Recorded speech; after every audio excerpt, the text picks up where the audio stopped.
নমস্কাৰ, মই প্ৰাঞ্জলে আপোনালোকক স্বাগতম জনাইছোঁ। আজি চেলফি মোডতে ভিডিঅ'টো উঠাইছোঁ। কিমাননো আৰু বেক কেমেৰাৰে উঠাম, চেলফি মোডত উঠাই চাওঁচোন কেনেকুৱা হয়। এই ভূপেন হাজৰিকাৰ গীতৰ কথা আগতেও পাতিছোঁ। মই পঢ়ি আছিলোঁ দুদিনমান বা গানবিলাক যেতিয়া শুনো, ভূপেন হাজৰিকাৰ কথা গানৰ অৰ্থবোৰ ইমান গভীৰ।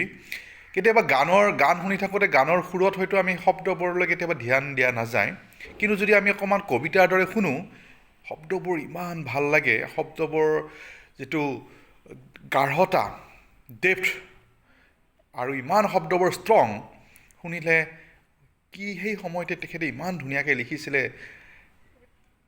আজি ভূপেন হাজৰিকাৰ কেইটামান গীতৰ কলি কবিতা হিচাপে আওৰাবলৈ চেষ্টা কৰিছোঁ। এটা গীত বহুত জনপ্ৰিয়, মোৰ গান হওক বহু আস্থাহীনতাৰ বিপৰীতে এক গভীৰ আস্থাৰ গান। মোৰ গান হওক বহু আস্থাহীনতাৰ বিপৰীতে এক গভীৰ আস্থাৰ গান। কি ধুনীয়াকৈ কৈছে চাওকচোন। মানুহৰ মাজত যে আস্থাহীনতাৰ ভাৱ এটা দেখা দিছে, তেওঁৰ গানে হয়তো সেই আস্থাহীনতা যাতে ঘূৰাই আনে। আন এটা গীত মই এটি যাযাবৰত তেওঁ কি লিখিছে, মই এটি যাযাবৰ ধৰাৰ দিহিঙে দিপাঙে লৰো নিবিচাৰি নিজা ঘৰ। তেওঁ নিজকে যাযাবৰ বুলি ক'ব বিচাৰিছে। পৃথিৱীৰ চৌপাশে ঘূৰিছে, ধৰাৰ দিহিঙে দিপাঙে লৰো নিবিচাৰি নিজা ঘৰ।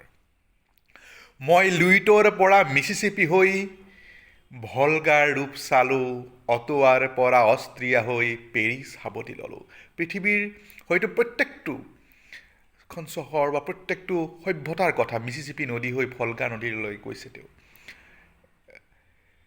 অটোৱাৰ পৰা অষ্ট্ৰিয়া হৈ পেৰিছ সাৱটি ল'লোঁ, গালিবৰ্ষেৰ দুচম্বেৰ মিনাৰত শুনা পালোঁ, মাৰ্ক টুৱেনৰ সমাধিত বহি গৰ্কিৰ কথা ক'লোঁ। মাৰ্ক টুৱেন, গৰ্কি আটাইবিলাকে তেওঁৰ সেই গীতৰ শব্দত সোমাই আছে। ঠিক তেনেকৈ আমি এতিয়া গুৱাহাটী বিশ্ববিদ্যালয়ৰ এতিয়া সেইটো বিশ্ববিদ্যালয় সংগীত হৈছে জিলিকাব লুই তৰে পাৰ। গুৱাহাটী বিশ্ববিদ্যালয়ত তেওঁ গাইছে, জিলিকাব লুই তৰে পাৰ এন্ধাৰৰ ভেটা ভাঙি প্ৰাগজ্যোতিষত বয় জেউতি নিজৰাৰে ধাৰ, শত শত বন্তিৰ জ্ঞানৰ দীপালীয়ে জিলিকাবলৈ।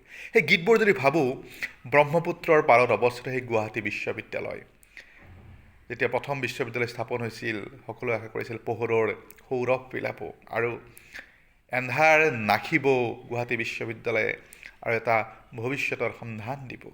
সেইকাৰণে তেওঁৰ গীতত লিখিছে, জিলিকাব লুই তৰে পাৰ এন্ধাৰৰ ভেটা ভাঙি প্ৰাগজ্যোতিষত বয় জেউতি নিজৰাৰে ধাৰ। গতিকে প্ৰতিটো কথাই, প্ৰতিটো গীতেই অলপ যদি শব্দবোৰ আমি ধ্যান দিওঁ, যেন একোটা গভীৰ অৰ্থ লুকাই আছে।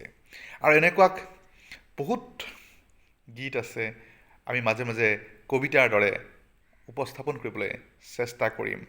আৰু এটা হঠাৎ মনলৈ আহিলে, প্ৰথম নহয়, দ্বিতীয় নহয়, তৃতীয় শ্ৰেণীৰ যাত্ৰী আমি জীৱন ৰেলৰ ডবাত উঠি। প্ৰথম নহয়, দ্বিতীয় নহয়, তৃতীয় শ্ৰেণীৰ যাত্ৰী আমি। আকৌ নেক্সট ভিডিঅ'বোৰত আকৌ এনেকুৱাকৈ কথাবোৰক আমি কবিতাৰ ৰূপত আৰু উপস্থাপন কৰিবলৈ চেষ্টা কৰিম। আজিলৈ ইমানেই, ধন্যবাদ।